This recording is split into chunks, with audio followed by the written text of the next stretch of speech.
এই যে ভাত খেতে বসছি, খেতে খেতে আপনাদের সাথে গল্প করি, ভালো লাগে।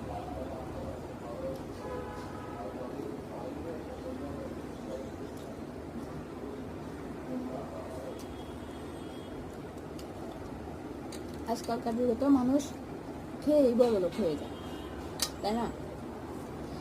যেভাবে ফুড ব্লগার বাইরেছে,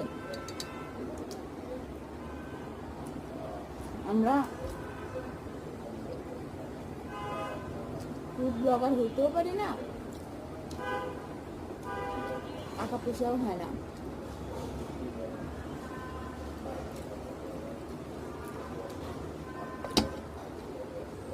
আজকে কাঁচামরিচ নেই, কারণ হচ্ছে আজকে আমার একটু গুনগুন পাচ্ছে, মানে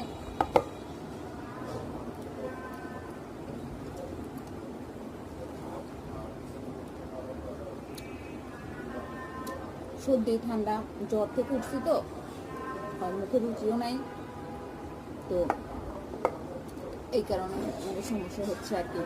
কাঁচামরিচটা খেলে গলার এখানে একটু জ্বলতেছে, হয়তো বা সব রকম ওষুধ খাইতে খাইতে গ্যাস হয়ে গেছে বেশি। এই যে ইলেকট্রিক মাছের কাঁটা চাবাই খাইতেছে, জাস্ট ওয়াও। কাঁটা নাই, দেখছেন গিলে ফেলছি।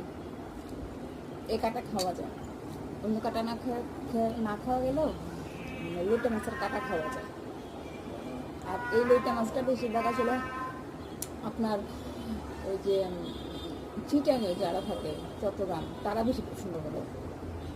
আর এই মাছটা তো অবশ্যই ধনিয়া পাতা দেওয়া লাগে,